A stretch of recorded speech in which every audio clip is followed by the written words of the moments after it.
Bismillah. Assalamualaikum warahmatullahi wabarakatuh. Alhamdulillah. Wassalatu wassalam ala rasulillah wa ala alihi wa sahbihi wa wala. Asyhadu an la ilaha illallah wahdahu la syarikalah wa asyhadu anna Muhammadan abduhu wa rasuluh. Amma ba'd. Jamaah Masjid apa tadi ini? Lupa. Al-Hanifiyah, ya. Desa Kesehatan.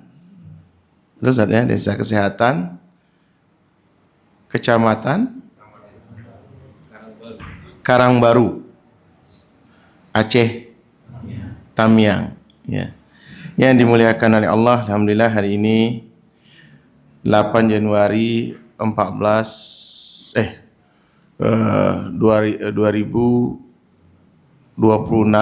atau tanggal 19 Rajab 1447 Hijriah. Ya, kita sama-sama diberikan kesempatan oleh Allah untuk menunaikan ibadah salat maghrib berjamaah, dan insya Allah katanya ada daurah nih. Ini ya, mudah-mudahan kesempatan yang baik ini kita gunakan untuk sedikit ya belajar atau sharing ya dengan bapak-bapak dan ikhwah sekalian tentang ya beberapa hadis Rasulullah SAW ya, yang mudah-mudahan dengan kajian ini menambah semangat kita untuk beragama ya, terutama ya di dalam kondisi ya saat ini, agar kita terus ya meningkatkan ya, istilahnya mengupgrade diri kita, kemudian mudah-mudahan ya, dengan meningkatkan ketakwaan kita kepada Allah ini semakin hati-hati kita dalam menjalankan agama ini.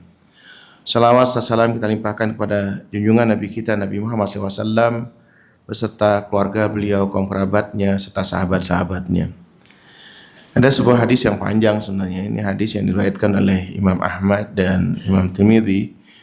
Imam Tirmidzi rahimahullah yaitu mengatakan hadis ini hasan sahih.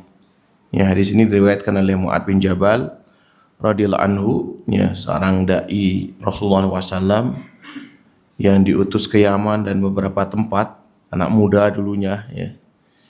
Dan beliau yang memiliki ya kecerdasan ya. Para sahabat ini hampir rata-rata mereka jenius ya, sehingga mereka menjadi kepanjangan daripada Rasulullah SAW untuk dakwah di pelosok-pelosok ya. Salah satu di antaranya ya, dan ini dinukil oleh Ibnu Qayyim al-Jauziyah dalam Zadul Ma'ad ya, yaitu ketika Rasulullah SAW mengatakan, hadisnya panjang, saya ambil yang pendek aja dulu, yang dipotong di tengah-tengah.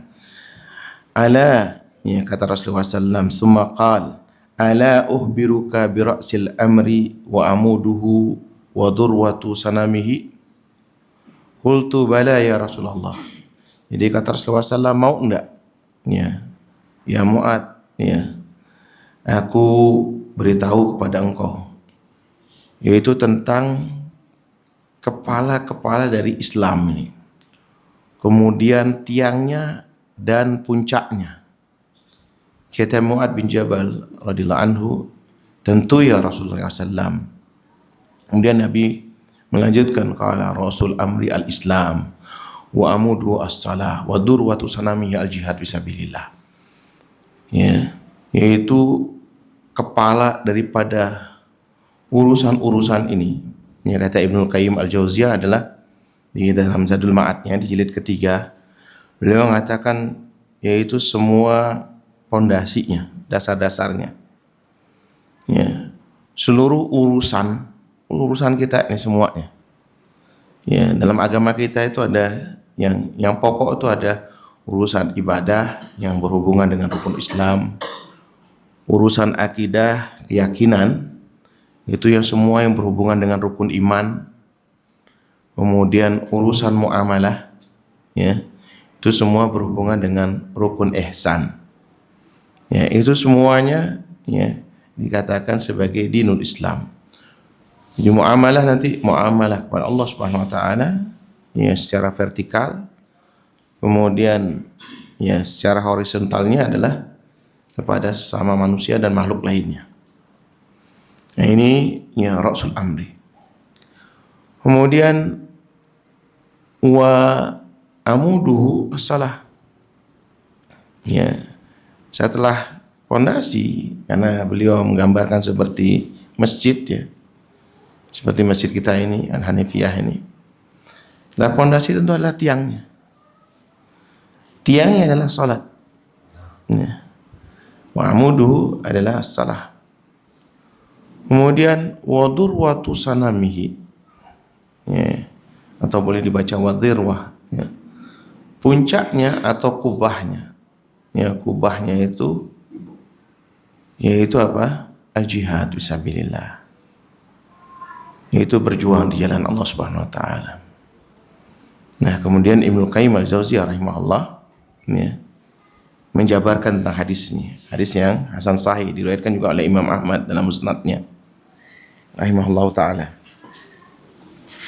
Lalu beliau menjabarkan tentang jihad. Ya, jihad ya fisabilillah ini sebagai kubahnya yang itu melindungi yang di bawahnya. Yang melindungi umatnya dan melindungi juga ajaran-ajarannya. Nah, kitalah kemudian dimotivasi ya. Itu kemudian beliau membagi jihad ini sebenarnya ada 4 bagian dengan 13 tahapannya.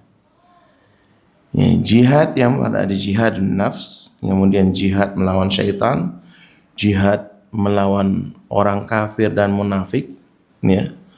Kemudian jihad ya melawan pelaku maksiat, ya, kemungkaran, ya, dan ya kesyirikan atau perbuatan bid'ah sini. Nah, setiap jenis ini kemudian ada beberapa tingkatannya. Ya, mudah-mudahan ya pertemuan yang singkat ini kita bahas tuntas mudah-mudahan ya. Itu yang pertama kata Ibnu Qayyim Al-Jauziyah rahimahullah.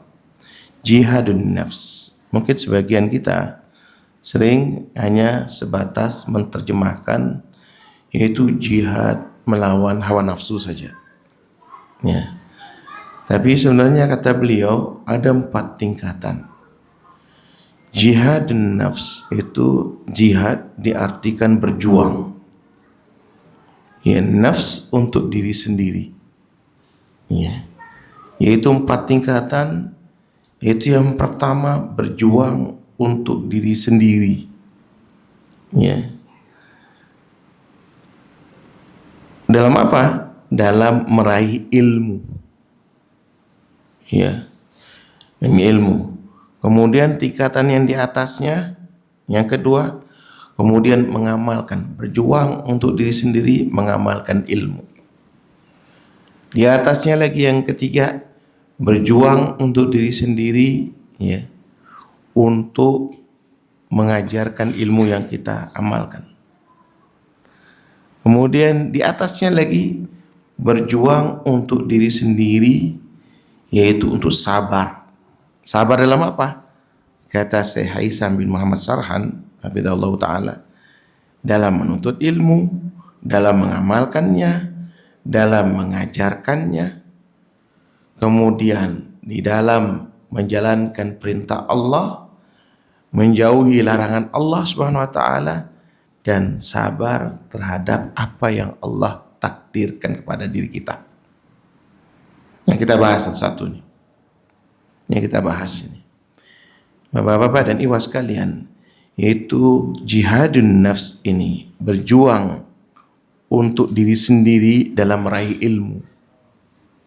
Ilmu apa yang harus kita pelajari? Semua ilmu bermanfaat. Semua ilmu bermanfaat. Tidak ada ilmu yang tidak bermanfaat. Semua masing-masing kita ini ya pasti punya kecenderungan. Muyul namanya istilahnya dalam bahasa Arab.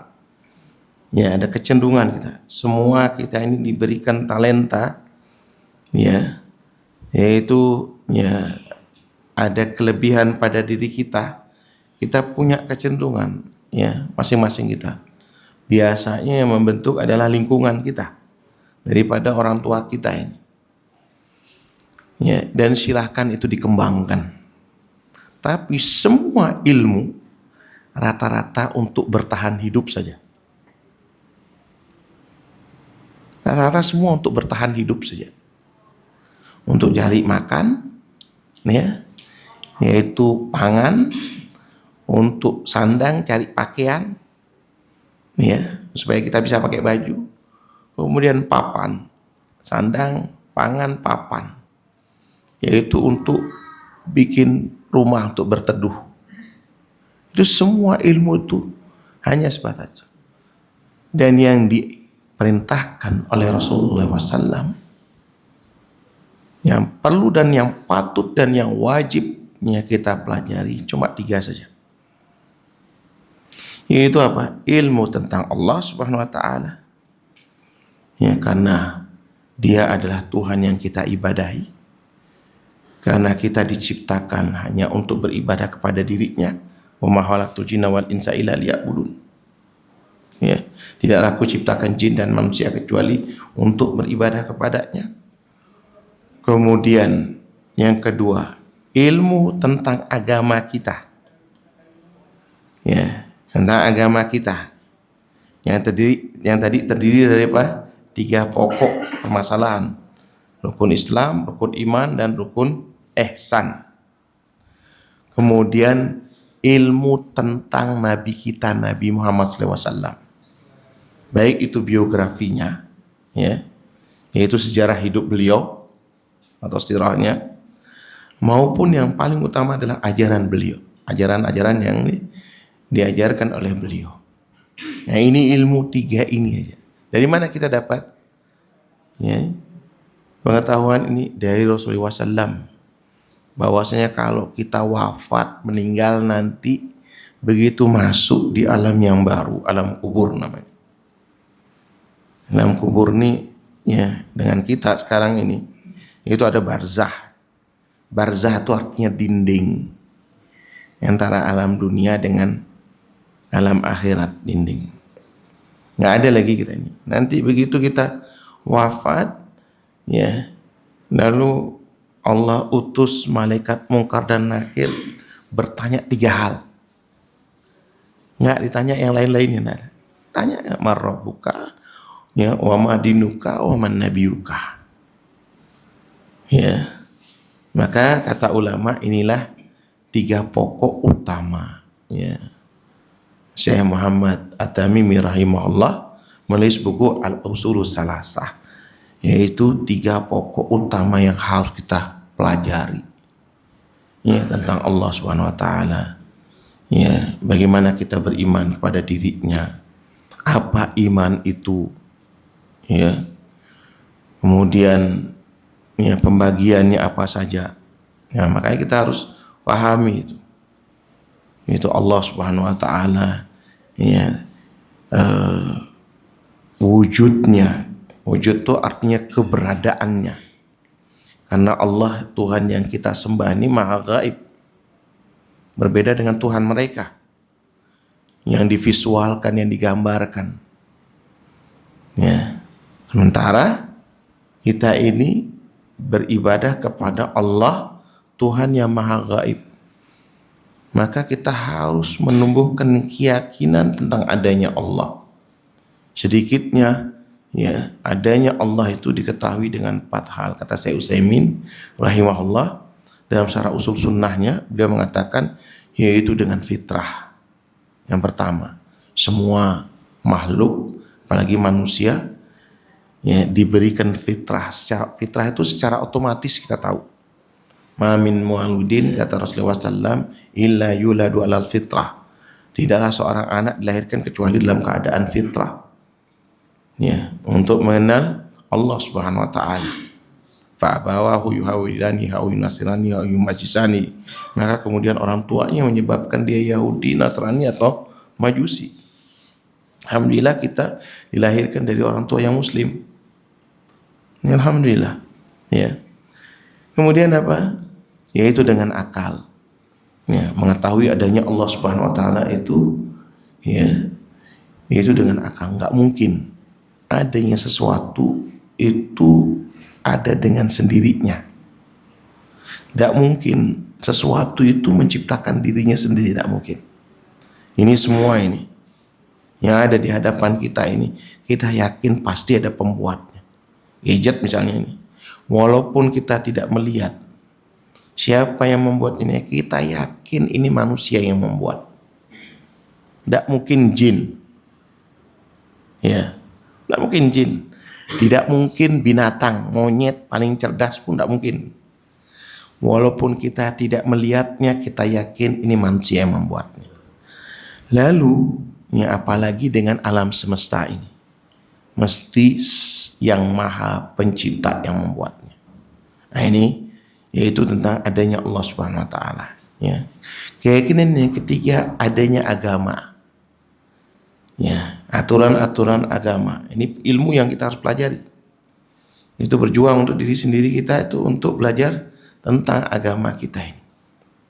Ya, agama kita ini alhamdulillah semuanya ya disebutkan oleh Allah Subhanahu Wa Taala.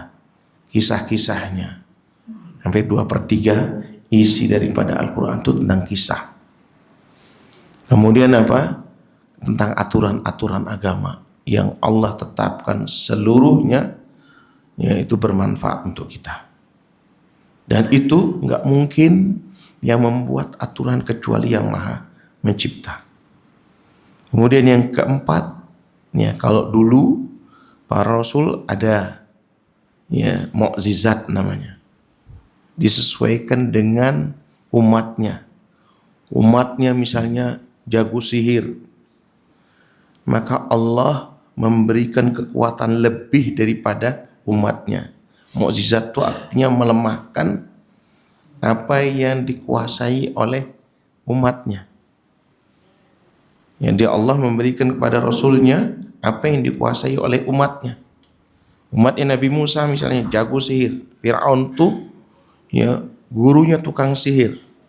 Fir'aun tuh oleh Allah diberikan kepada Nabi Musa 9 mukjizat. 9 mukjizat. Yang kita kenal tongkatnya, kemudian tangannya yang bercahaya, ya, yang mampu mengalahkan Fir'aun dan ya murid-muridnya. Nah itu ini. Nabi Isa alaihissalam ya terkenal ilmu kedokterannya. Nabi Isa alaihissalam ya ketika itu ada wabah kusta, belum ada obat. Oleh Allah diberikan kekuatan kepada Nabi Isa alaihissalam mampu menyembuhkan orang yang kena penyakit kusta. Kemudian berkembang pada masa itu ada yang mampu menyembuhkan penyakit kusta. Oleh Allah diberikan, diizinkan oleh Allah kepada Nabi Isa untuk menghidupkan orang yang sudah meninggal. Nabi Isa alaihissalam. Nabi kita Nabi Muhammad SAW hampir seluruh mukjizat yang pernah Allah berikan kepada para nabi sebelumnya, nabi kita memilikinya. Nabi kita memiliki hampir seluruhnya. Kemudian masalahnya ialah nabi kita nabi terakhir. Ya, yang mana apa umatnya beragam sampai di kemudian hari. Sampai di kemudian hari. Maka oleh Allah Subhanahu Wa Taala diberikan mukjizat yang tidak lekang dengan waktu, yaitu Al-Quran. Itu Al-Quran. Sampai sekarang nggak ada yang bisa mengalahkan Al-Quran.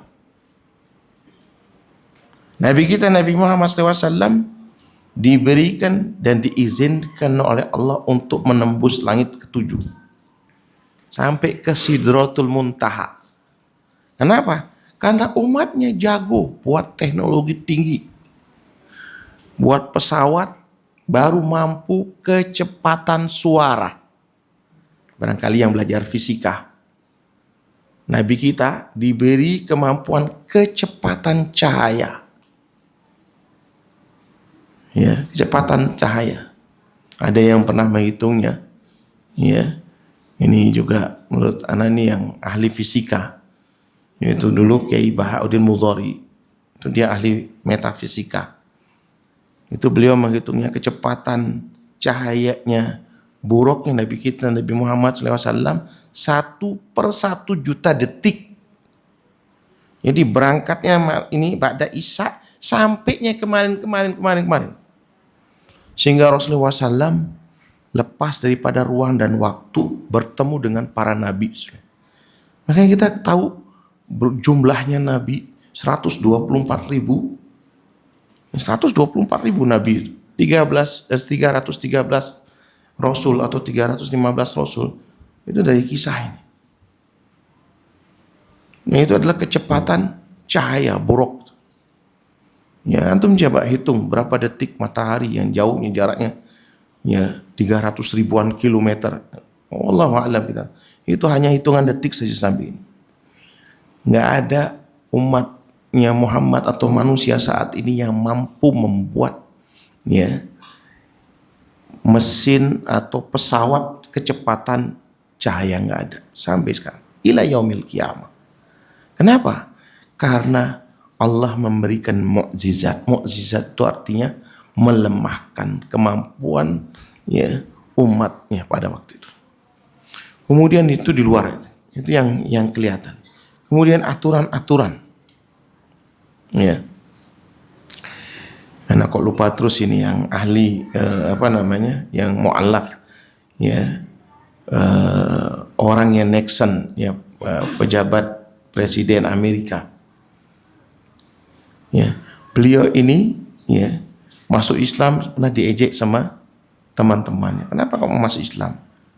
Beliau Masya Allah kemudian meninggal dalam keadaan Muslim. Tadinya beliau ini diperintah untuk membuat kekacauan bagi Islam dengan undang-undang. Tapi ketika beliau belajar, beliau doktor dalam ilmu kenegaraan dan ilmu hukum. Ketika beliau melihat, ketika itu ada kolega beliau, jadi rekan kerjanya itu, kenapa ente masuk Islam? Apa kata beliau? Kita punya undang-undang waris enggak? Oh iya. Ada berapa jilid? Ada 8 jilid besar-besar. Anda percaya tidak? Bahwasanya di dalam Islam itu hanya 5 ayat untuk membahas 8 jilid yang kita punya. Hanya 5 ayat dalam Al-Quran, selesai urusan waris.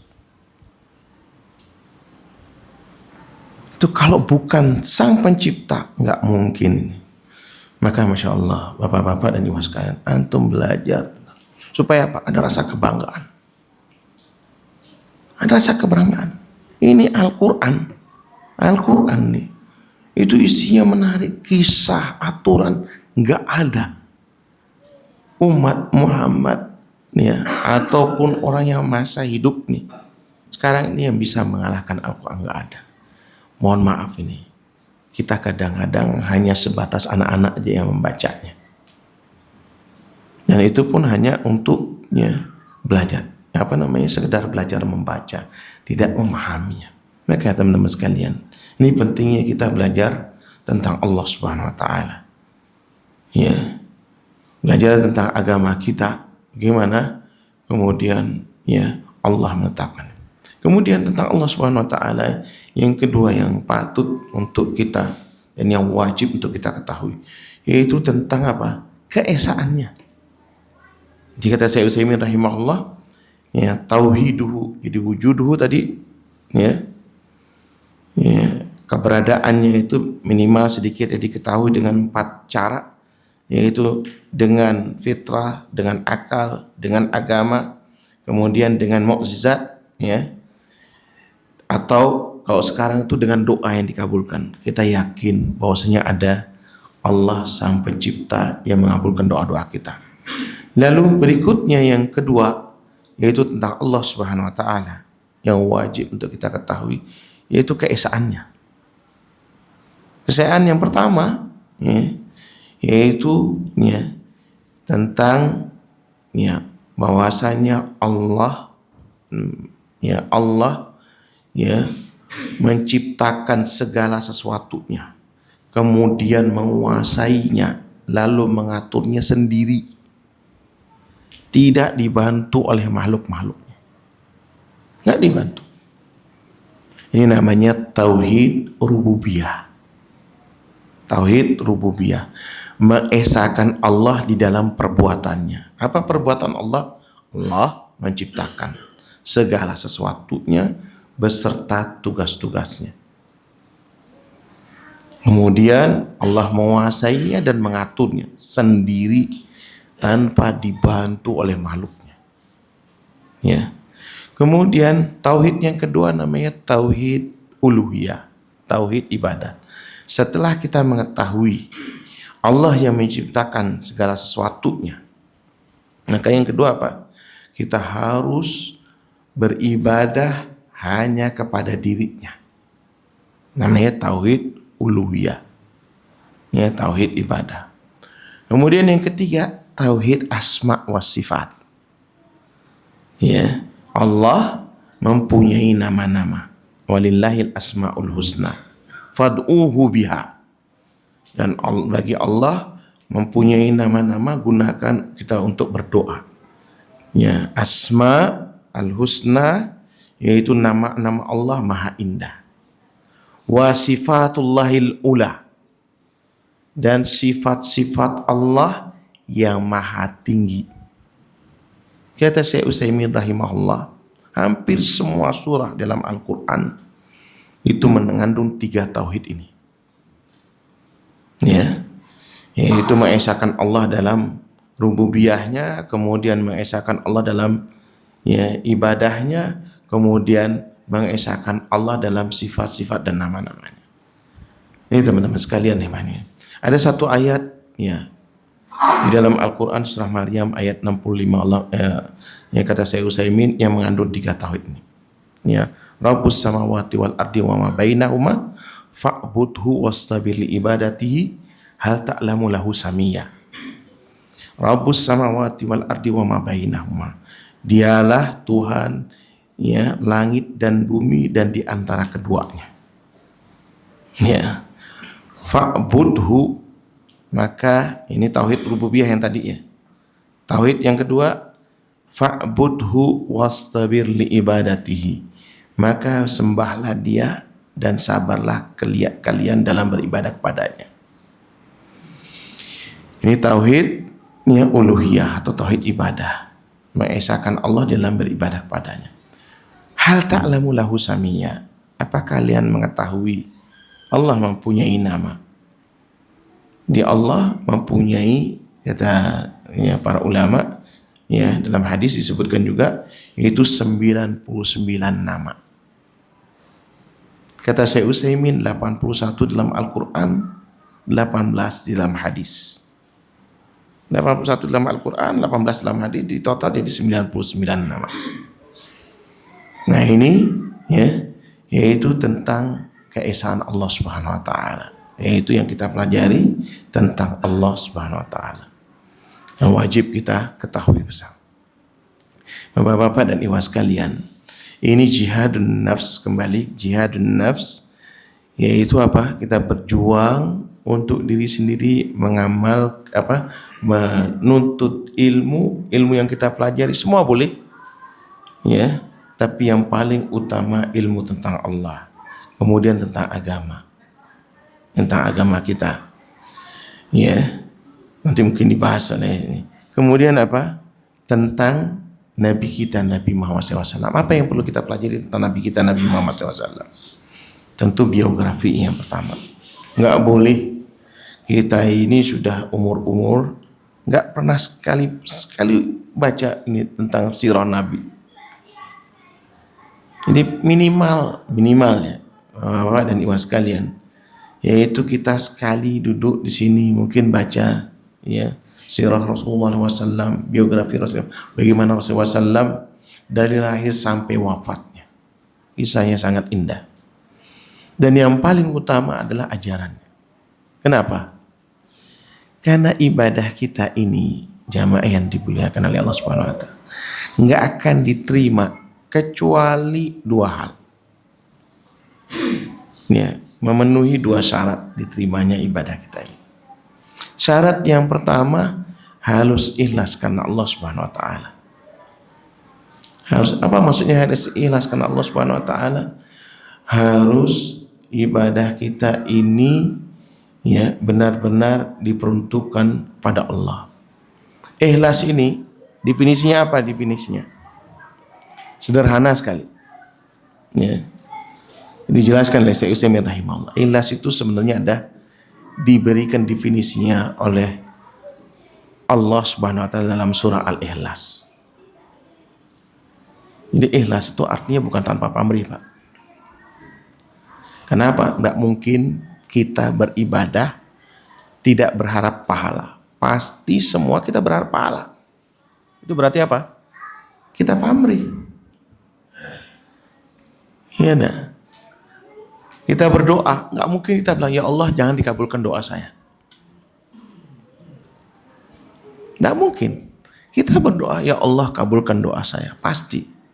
Semua ibadah kita mesti kita pamrih kepada Allah Subhanahu wa taala. Kita sholat di masjid sini. Kenapa tidak sholat di rumah? Kenapa kita sholat di masjid? Karena kita tahu, ya kata Rasulullah SAW, ya sholat kita di masjid ini lebih baik 27 kali daripada sholat di rumah. Sholat di rumah pahalanya cuma 1. Sholat di sini 27. Kita berharap Allah memberikan pahala 27 kali daripada sholat. Jadi yang namanya ibadah itu, ya, kata Syekhul Islam Ibnu Taimiyah rahimahullah, ya, ketika kita beribadah kepada dirinya, harakatul qalb bainal hub wal khauf war raja, antara cinta senang kita melakukannya, kemudian takut ibadah kita tidak diterima oleh Allah, dan kita berharap ya kita termasuk orang yang sukses. Apa orang yang sukses itu? Orang yang sukses itu yang diselamatkan oleh Allah daripada api neraka dan dimasukkan ke surganya. Itu orang sukses. Allah sebutkan di surah Ali Imran ayat 185. Faman zuziya anin nar wa udilal jannata faqad faz. Siapa yang diselamatkan oleh Allah daripada api neraka kemudian dimasukkan ke surganya, maka apa? Maka dialah orang yang sukses. Kembali tadi, yaitu syarat daripada ibadah itu cuma 2 saja. Ini diambil dari 2 kalimat syahadat. 2 kalimat syahadat itu, yang pertama syahadah, ya, bahwasanya apa? Tidak ada Tuhan, la ilaha illallah. Tidak ada Tuhan yang berhak disembah dengan benar kecuali Allah Subhanahu wa taala. Maka apa? Ibadah kita harus ikhlas. Apa pengertian ikhlas itu? Yaitu surah Al-Ikhlas.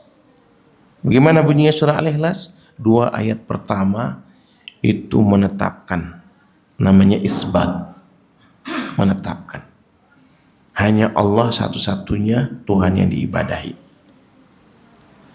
Ia kana budu dalam surah Al-Fatihah. Kemudian Allahus Samad, hanya Allah satu-satunya yang dijadikan tempat bergantung. Wa iyyaka nasta'in, ya, pada kita meminta kepada Allah. Kemudian apa yang berikutnya, Pak? Ya, yaitu apa? Lam yalid wa lam yulad wa lam yakul lahu kufuwan ahad. Tidak boleh, mohon maaf ini, Pak. Mohon maaf, ini keyakinan kita yang harus. Karena orang kafir itu cuma 2 jenis saja. Orang kafir itu dari sebanyak orang agama ini, itu cuma 2 jenis saja. 2 kali disebutkan oleh Allah di surah Al-Bayyinah. Orang kafir itu yang disebutkan di ayat pertama surah Al-Bayyinah dan di ayat yang ke-6. Allah mengatakan apa? Innal ladzina kafaru min ahlil kitabi wal musyrikin fi nari jahannam khalidina fiha ulaika hum syarrul bariyah. Ini Allah yang mengatakan. Sesungguhnya orang-orang kafir itu yang pertama apa? Min ahlil kitab. Ahlil kitab itu siapa? Yaitu orang Yahudi dan Nasrani. Bagaimana keyakinan mereka? Mereka berkeyakinan bahwasanya Allah itu punya anak. Maka di surah Al-Ikhlas ini Allah mengatakan Allah tidak beranak dan yang namanya Tuhan tidak ada yang dilahirkan. lam yalid wa lam yulad.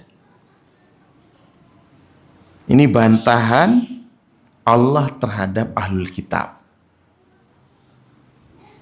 Bantahan Allah terhadap ahlul kitab. Apa maksudnya ikhlas di sini berarti? Ya, saya teruskan dulu yang ini, yang kedua. Kafir yang jenis kedua, wal musyrikin. Innal ladina kafaru min ahli kitabi wal musyrikin. Jadi kafir yang kedua ini itu selain ahli kitab, apapun namanya, Anda perlu sebutkan namanya, antum tahu sendiri. Yaitu mereka mempunyai berkeyakinan apa? Tuhan tuh banyak. Ya. Bahkan orang Jepang Anda pernah ke Jepang tahun 2012 itu. Kebetulan pemandu kami itu orang profesor. 3 profesor. Ketika Anda bertanya sama mereka, Anda kan terlihat mereka hati-hati semuanya. Ya, Prof, kenapa kalian hati-hati nih? Semuanya hati-hati. Dia serba perfect, serba apa namanya, sangat teliti. Karena kami takut dimurkai sama Tuhan kami. Ya kan? Orang Jepang tuh takut dimurkai sama Tuhan. Memangnya Tuhan kalian ada berapa? Dia tidak langsung jawab. Dia gini-gini. Ada 800 nih. Bayangkan 800 Tuhan. Bagaimana? Di mana Tuhan tuh? Di semua tempat tuh ada Tuhan. Ya tuh bedanya kita dengan mereka. Ini wal musyrikin. Kata Allah Subhanahu wa taala di surah Al-Ikhlas ini apa? Di ayat yang keempat, walam yakul lahu kufuwan ahad. Dan yang namanya Tuhan itu enggak ada yang sekufu, yang setara. Enggak ada yang setara. Ada yang setara. Ya, apa maksudnya di sini teman-teman sekalian? Yang namanya ikhlas itu enggak boleh ketika kita beribadah kepada Allah, apapun bentuk ibadahnya, dari rukun Islam yang 5 itu, apapun bentuk ibadahnya itu, enggak boleh kita terbetik dalam hati kita, jangan-jangan agama tetangga kita yang beda dengan kita ini benar. Maka kalau seandainya terbetik dalam hati kita mengatakan, berarti kita belum ikhlas. Belum ikhlas.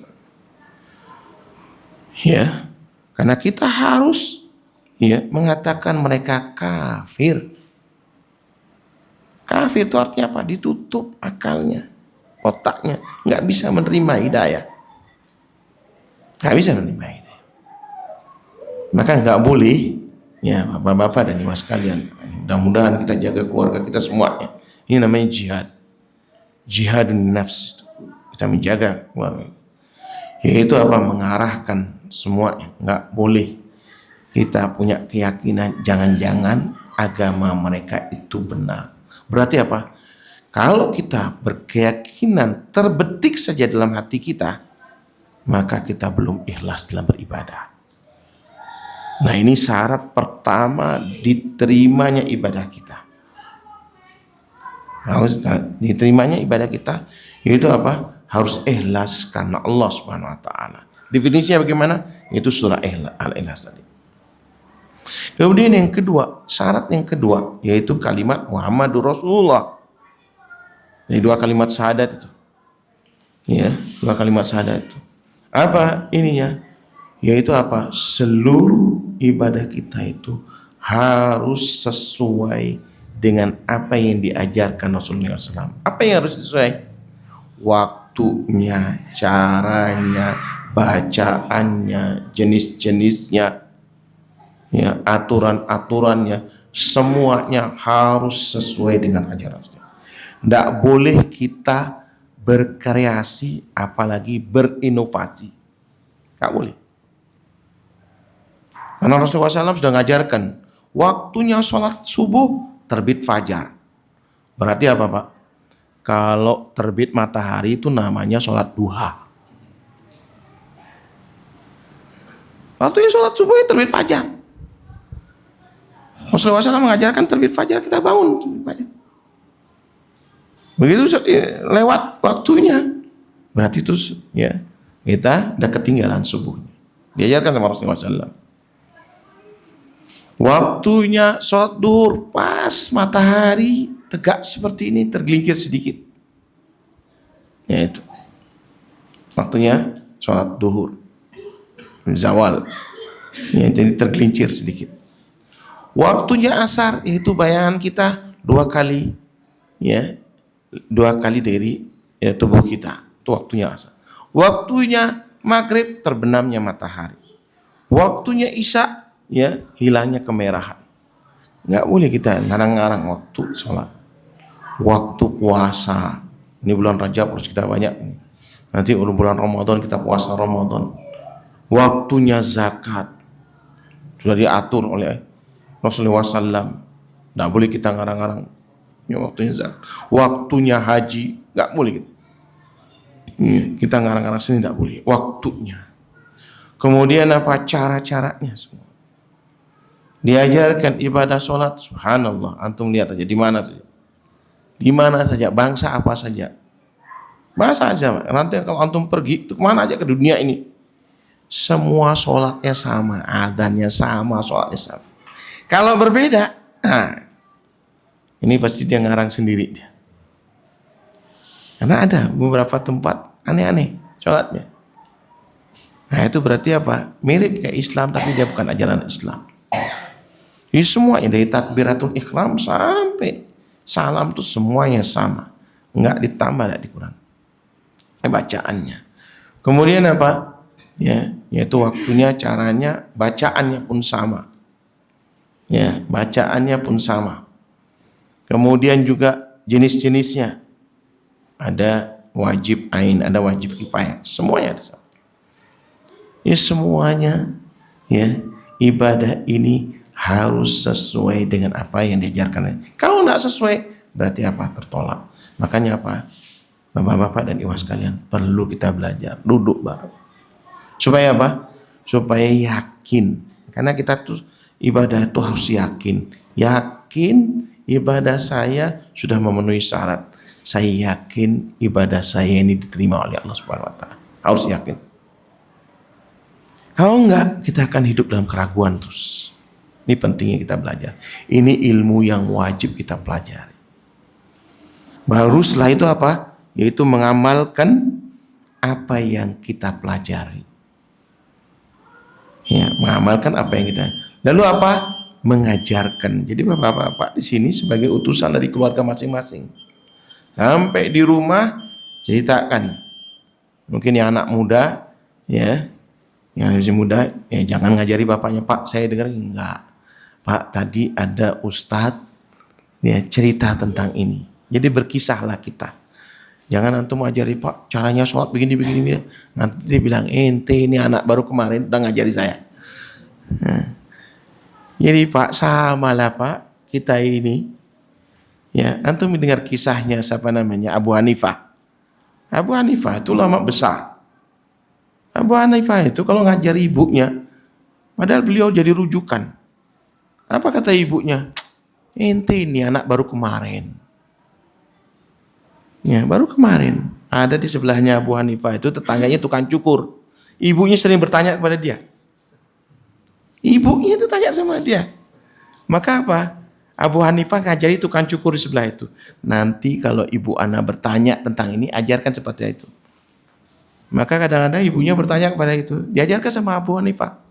Jangan bilang dari anak. Nah, ini cara kita tenis.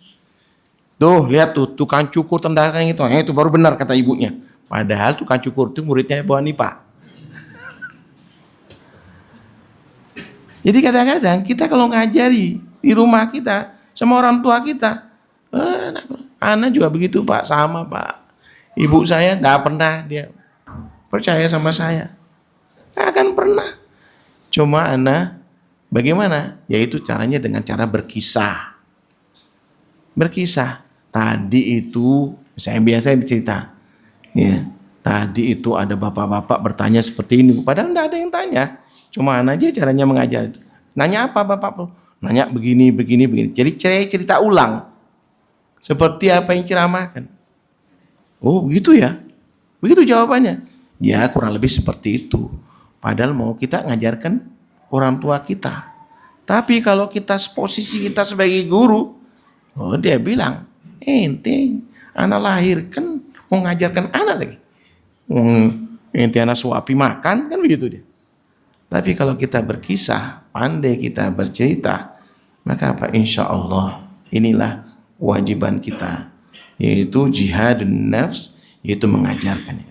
Setelah itu yang ketiga, kita sabar di dalam ya belajar, sabar di dalam mengamalkan, sabar di dalam ya mengajarkan, sabar terhadap menjalankan perintah Allah, sabar terhadapnya menjauhi larangan Allah Subhanahu wa taala, dan sabar terhadap apa yang Allah takdirkan.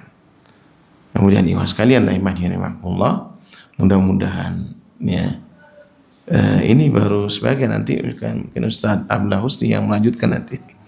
Baru jenis jihad yang pertama. Ya insya Allah mudah-mudahan ya lain waktu kita sambung lagi. Kurang lebihnya minta maaf. Subhanakallahumma wa bihamdika asyhadu an la ilaha illa anta astaghfiruka wa atubu ilaik. Assalamualaikum warahmatullahi wabarakatuh.